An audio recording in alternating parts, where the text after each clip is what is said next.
Welcome back to another episode of JailBreak Overlander. I'm Richie, and this is JailBreak.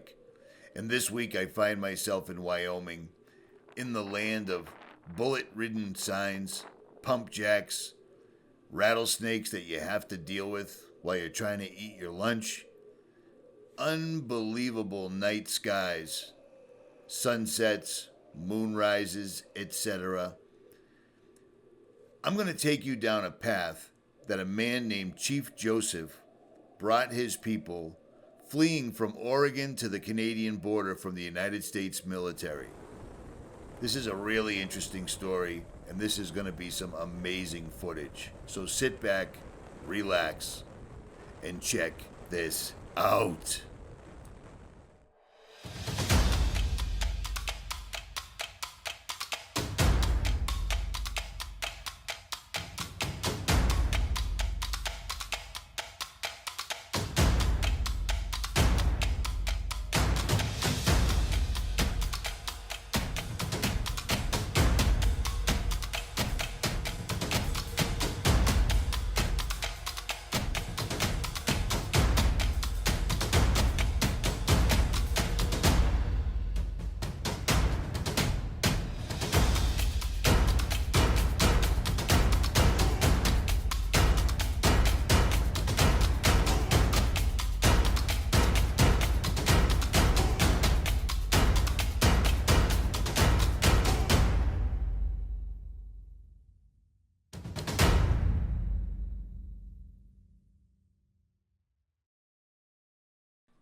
So here we are. I'm driving into CLARKS Fork Valley, just outside Yellowstone Park. It's a long way. It's off the beaten track. But once you're in this valley, it's unbelievably rugged and beautiful. There's one trail leading all the way through it, and as you can probably see, it's littered with rocks. You have large cliffs on either side, and you're driving down the center, running parallel to a beautiful river. And it's amazing. It's absolutely amazing. The days that I spent in there, I only saw 2 other vehicles, and they were both ATVs with fly fishermen. So I basically had the place to myself. It's beautiful. Kind of like a Garden of Eden. Now I'm driving through here in a heavily modified vehicle. And even in the vehicle, I found it kind of tough. But imagine this, if you would. Imagine being chased by the United States government on foot with 1,000 head of horse and everything you own, every friend you have, all your family members, and you're being pursued by the cavalry. And their plan is to exterminate you. Traveling all the way from Oregon through Wyoming, up into Montana, trying to get over the Canadian border. That's what Chief Joseph did with his people. The man that was quoted in history as saying, "I will fight no more forever." In the summer and fall of 1877, Chief Joseph led the Nez Perce people on a 4-month trek across the Rocky Mountain West, trying to escape the U.S. Army and make it to Canada and freedom. And again, as beautiful as this terrain is, imagine traversing this while being pursued with people with bad intent, while you're trying to move your entire family, your entire tribe, all your livestock, through just this small piece. What I'm showing you is just a tiny fraction of the overall journey. Their journey was massive. 4 months on foot, and the portion that I'm showing you in this video was just a tiny fraction. They traversed 5 states with all their belongings while being pursued. They had to deal with the elements, the terrain, wildlife, because this is grizzly bear country, all while being pursued. I felt really, really weak thinking about how uncomfortable the bumpy ride was, the sun through the windshield, the dust coming in through the windows. And these people did this on foot with no modern amenities whatsoever at all. and the cavalry's only intention was to exterminate these people, which they basically almost did. It's sad.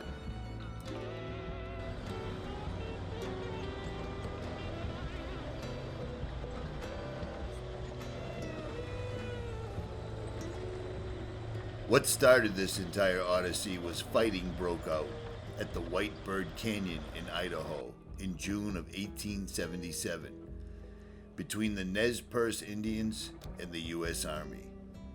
And after that, the pursuit was on.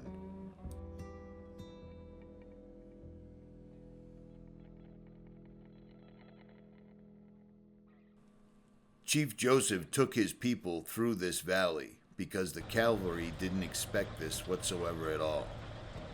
It turned out that the Native Americans were much more elusive than the cavalry had expected. But this is incredibly rugged terrain, and it was much more wild, I would imagine, 150 years ago. It's wild now.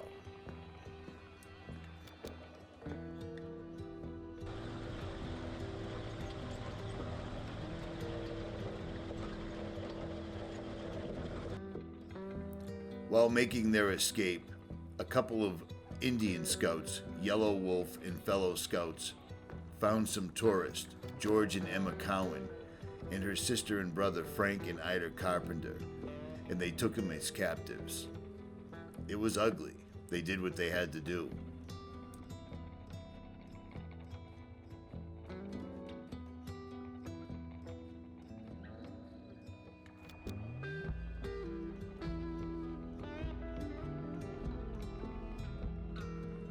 The Indians and their captives continued across the valley and into the open meadowland of the Hayden Valley before following the Yellowstone River upstream to Mud Volcano.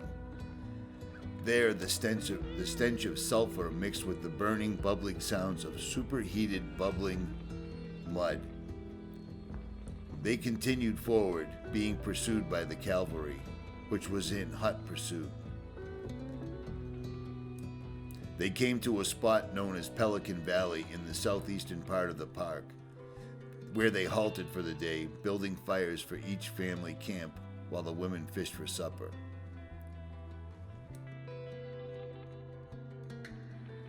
The man in charge of the U.S. Cavalry was Major General Oliver O. Howard and General William Tecumseh Sherman, as well as General Nelson Miles and Brigadier General Samuel E. Sturgis. Sturgis sounds familiar, doesn't it? South Dakota? Exactly.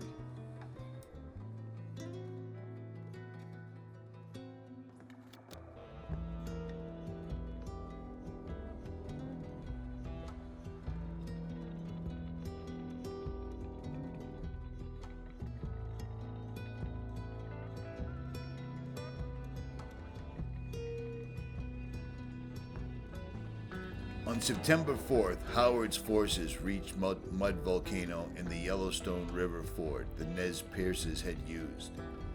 He ordered his men to bathe and wash their clothing in the hot mineral springs.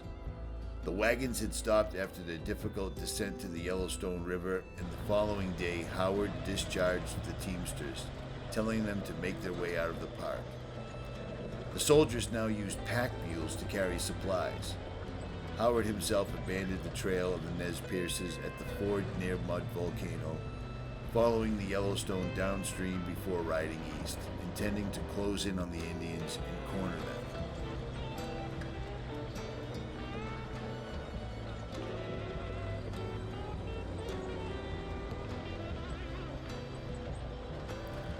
Major General Howard had received messages while he was in Yellowstone that Colonel Samuel D. Sturgis, with 450 mounted men of the 7th Cavalry and several Crow Indian scouts, had moved into the Shoshone River County just east of Yellowstone.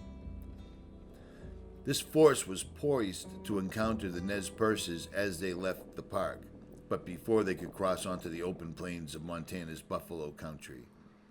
Sturgis, a Pennsylvanian, was an experienced Indian fighter, having engaged Apaches in the 1850s, Kiowas and Comanches on the southern plains in the 1860s.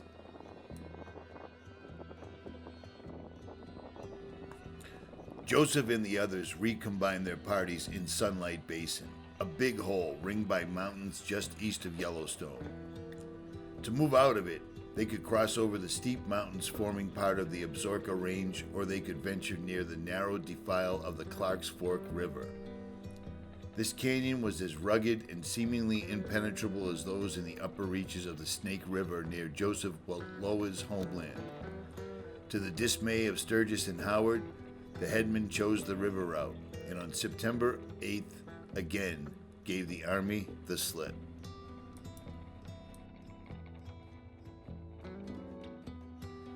The Indians exited Clark's Fork and headed north, back into Montana, with their tribal elder Lean Elk still in charge of the daily travel. The Crow Indians would not help them, and since they could not remain in the buffalo country along the Yellowstone River as intended, they revised their plans. They would travel another 300 or more miles to Canada and join Sitting Bull, the Hunkpapa leader who had escaped there after June 1876 battle at the Little Bighorn. The 13 days the Indians spent crossing through Yellowstone, while giving them a chance to rest and recuperate, it allowed the military ample opportunity to get into position. Sturgis, though thwarted in his first effort to stop them as they departed the park, remained in striking distance, and Howard still pushed from behind. There were now hundreds of troops surrounding the Indians, closing in to check their flight. What had started as an obscure Army versus Indian campaign in a remote mountain valley in Idaho became a national drama in the summer of 1877.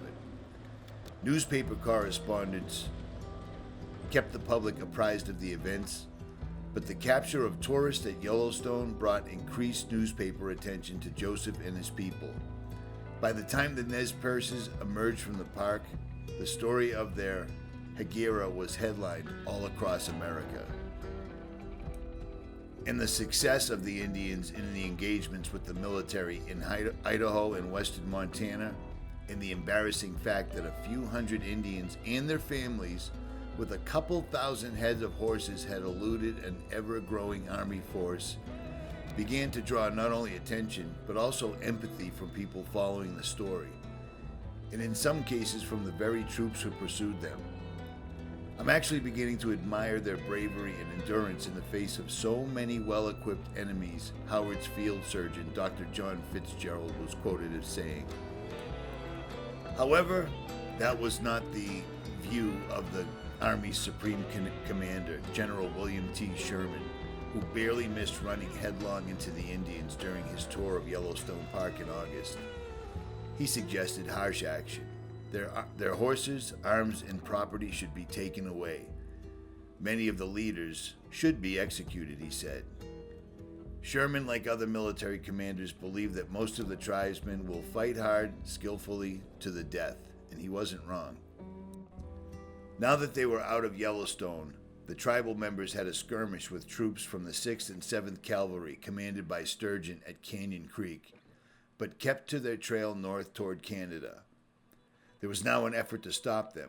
General Howard, plagued by weary men and horses and suffering from limited supplies after following the Indians across rough lands impossible for wagons, asked Colonel Nelson Miles, commander of the cantonment on the Tongue River in eastern Montana, to make every effort in your power to prevent the escape of the hostile band, or at least hold them in check till I can overtake them. They were getting desperate here. A 38-year-old career soldier from Massachusetts, Miles took to the field against the Nez Perces on September 18, just over 3 months since their flight began. Miles was intimately familiar with the country the Nez Perces were then crossing. During the recent winter campaign, Miles had pursued Sitting Bull into Canada and still monitored the Hunkpapa Medicine Man's band.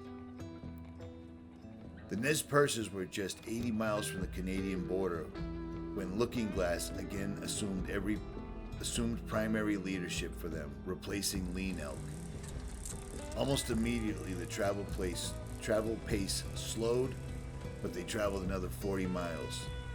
They camped on Snake Creek at the edge of Bear Paw Mountains at noon on September 29th. Unfortunately for the Indians, later that day, General Miles and 500 of his troops could see them at the Bear Paw Mountains when it began raining and then a light snow started.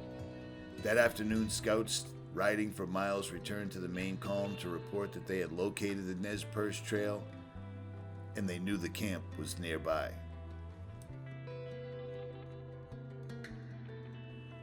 Chief Joseph and his daughter, Sound of Running Water, were at the horse herd early on the morning of September 30th, preparing to break camp when they heard the cry, "Soldiers! Soldiers! Soldiers!"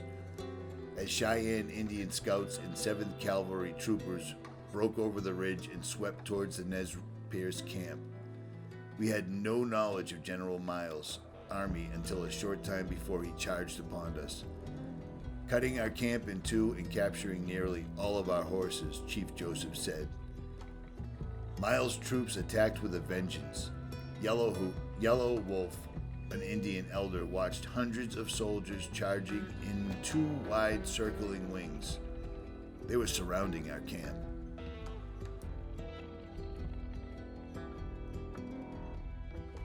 He called for his men to drive them back. We fought at close range. Not more than 20 steps apart, Joseph said. Some soldiers fell in the Indian camp and the Nez Perces took their guns and ammunition as they repulsed 3 separate onslaughts by the troopers. The day ended in misery for both sides. Dozens of Miles' troops had been killed or wounded. Several of the Nez Perce leaders also had been killed, including leaders Ollicott, Lean Elk, and Tulhulzo. Indian families were divided as some members fled toward Canada, while others were surrounded by troops and under attack. In their camp, the Nez Perces faced tough decisions. We could have escaped from Bear Paw Mountain if we had left our wounded old men and children behind, Joseph said, but we were unwilling to do this.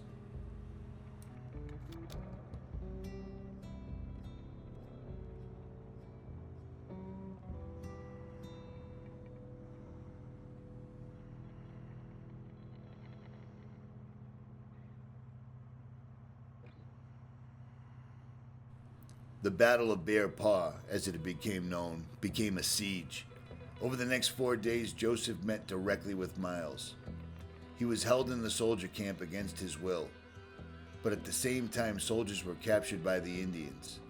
After tense negotiations, Joseph was allowed to return to his camp, and the soldiers were released as well. Back in the Indian camp, Joseph met with Whitebird and Looking Glass. Before any final decision was made, a military sharpshooter killed Looking Glass. This left Whitebird and Chief Joseph to lead the Nez Perces. In the end, they agreed to follow their own paths.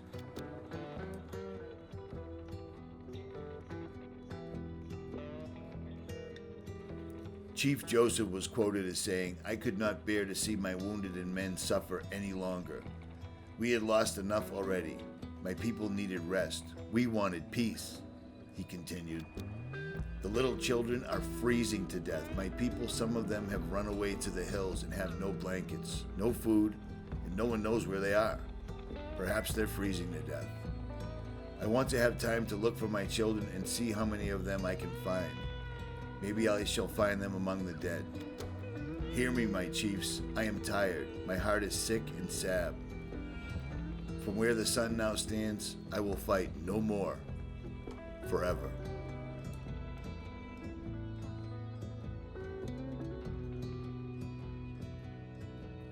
Joseph's surrender speech became the defining statement of his life and of his people. According to Joseph, Miles had promised that we might return to our country with what stock we had left. I thought we could start again. I believed him, or I never would have surrendered. The night of Chief Joseph's surrender, Whitebird and tribal members who had followed him escaped and fled to Canada. Of the 700 souls who had camped along Snake Creek near the Bear Paw Mountains at noon on September 29, 1877, Miles eventually held 448 as prisoners of war. 25 had died on the battlefield, and the remainder reached Canada.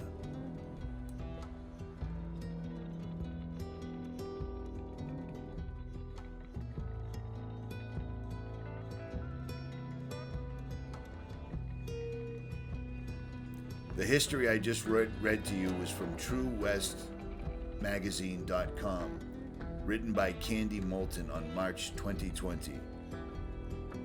Some locals living here in Wyoming are the ones that turned me on to this story, which is why I made this video. In this video right now, you're seeing me flying a drone up to a cave. Now, this cave was amazing. It was incredibly high and incredibly rugged terrain. But I've had a couple of local rock climbers and Native American history experts look at this footage, and they say that this was 90% chance this was made by Native Americans, perhaps during this siege. It's tough to tell. But if you follow the drone as I climb up the side of this mountainside, you'll see that somebody resided in this cave, and I found that incredibly interesting because this is a valley. So when the wind comes through this valley, it is not forgiving. It will burn your face. Somebody had taken refuge in this cave at one point and stacked up rocks, as well as making a fire pit inside. As I close in with the drone, you'll be able to see the smoke marks on the ceiling, as faint as they are, and what's left of the wind block they built in front of the opening to the cave, which also has an exit point in the rear. It's amazing stuff. I love this stuff. It's sad that it took for me to get into my 50s to appreciate things like rock formations, caves, etc. But I really, really enjoy them. I think it's amazing stuff. The beauty of the architecture of Earth is phenomenal. The Father's hand was well placed when he created us and our Earth, in my opinion.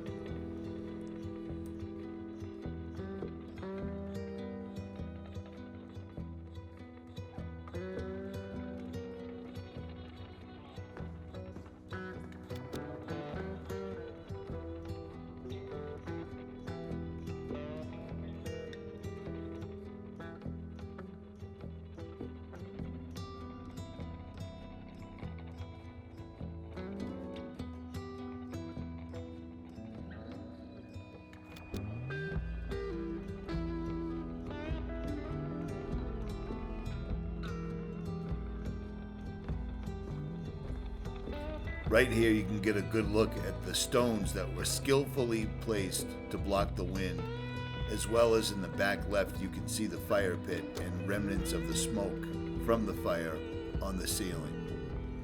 It's phenomenal, and you'd have to be very skilled to make your way up there on foot, let alone set up camp. Somebody spent some time doing this, and this is high up the mountainside.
While my initial intent was to locate grizzly bears as they had been spotted in this area earlier by hunters, I came across these female bighorn sheep. It wasn't time for rut yet, so there was no males around. Early December, you'll start seeing large bighorn males butting horns over the affection of those female sheep.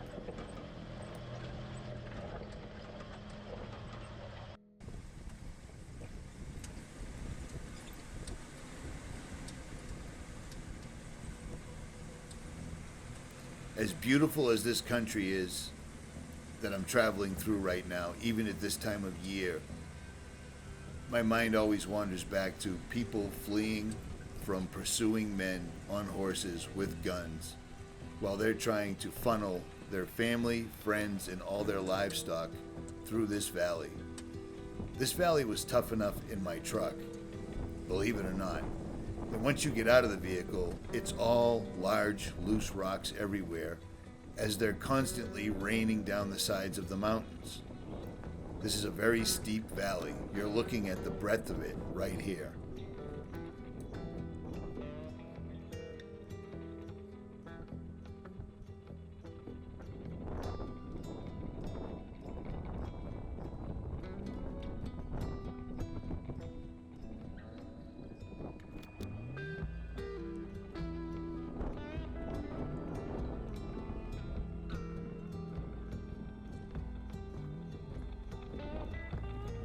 Personally, I have forgone family, friends, etc.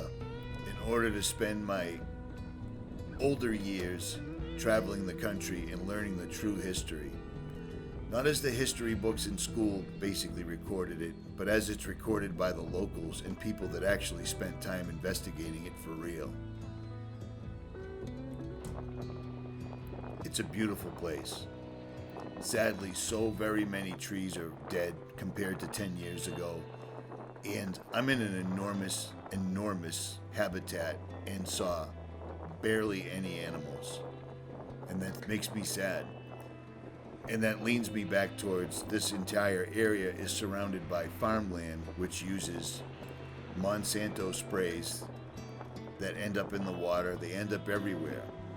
As pristine as that water is, I still filter every drop, no matter if I'm at 13,000 feet or at sea level. And I believe you should too.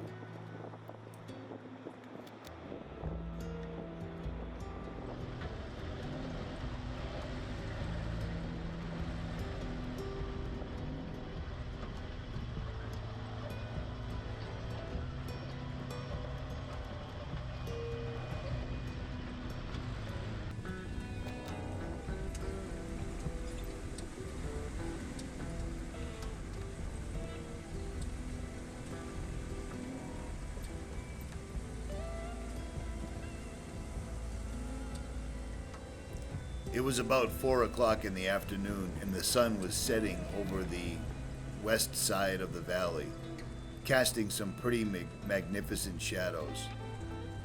As far as photography goes, it makes it tough to get video, but I still managed to get it.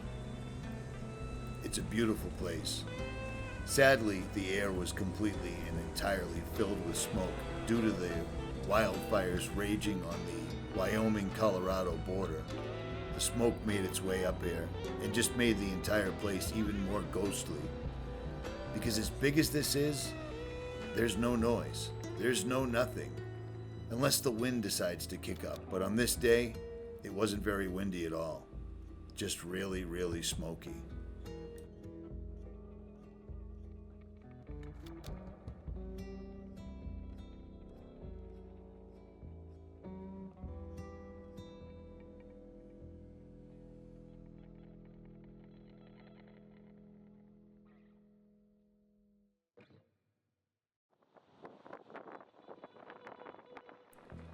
For someone with a keen eye and the enthusiasm, there is plenty of artifacts to be found in here.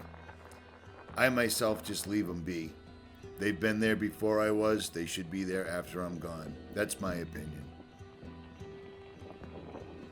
Even as the temperatures are getting colder, there's still so much color in this valley. I had been here a couple of months ago and it was in full bloom, but right now it was still beautiful. The entire valley base, or the basin, is covered with rocks bigger than houses, absolutely everywhere, that just come tumbling down here. Maybe in the middle of the night when no one's looking, who knows? This formation at the top of this ridge really caught my eye because from the ground it looked just like brick and mortar work. It appeared to be the remnants of a castle or a stronghold. I looked at it with binoculars, telephoto lenses, and then I finally sent the drone up. It was up there. It's almost indescribable explaining what it feels like to be standing in a basin with mountain range on either side of you. But that's where I was. It's time to send up the drone and see what was going on up there. Strangely, on my way out of here, I just happened to catch this small hole in the side of the canyon wall. So I decided to go investigate. And what I found was utterly amazing.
From a little over a half a mile away, I saw what I believed to be a waterfall inside this cave. So I sent the drone over to do some investigating, and because of its location, I couldn't see the drone whatsoever at all, so I was flying blind. I flew around this peak and then into this huge crevice. And of course, once it's in there, I want it in there even more to get the clearest possible view, and literally almost lost the drone. But this is epic. This is totally epic. This is something most people will never see, even people that were in that valley, because it was just a fluke I happened to notice it. This was a very, very long distance away. When I turn the camera on, you'll see what I'm saying. But for now, enjoy this.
This is amazing.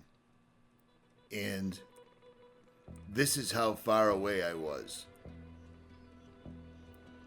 I'm that little speck way down there, way down there, and I still noticed this. So I'm very grateful for that. And I was happy to be able to get the footage. It's beautiful. And like I said, me, you, and maybe some other people have seen that, but I'm going to say that's God's little secret.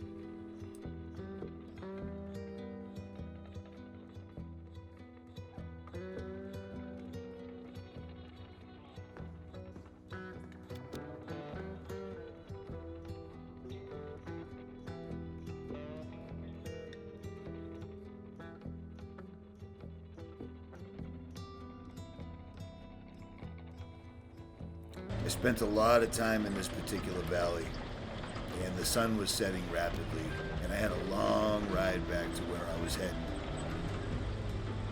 So I made the ride out. It's slow and bumpy. I know for you guys watching it, it's hard to tell how big these rocks I'm driving over are, but there's a lot of them, and they're non-stop. And to be honest, I'm grateful I was driving out on rubber tires as opposed to walking out in moccasins or just wrapped feet. Always keep that in mind. As tough as life is, we don't even know how bad it was 100, 150 years ago when people actually made this country. Conversely, we're on the other end of that. It's sad to see it all slip away, so enjoy it while you can. Carpe diem, seize the day.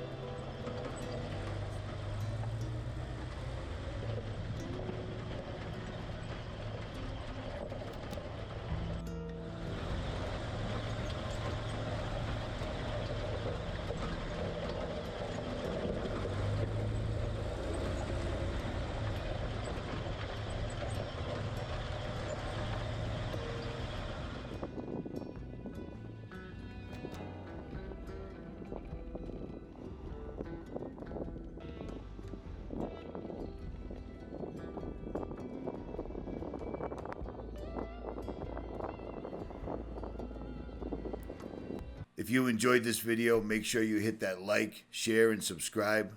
Leave a comment, and I will return the favor. I am out.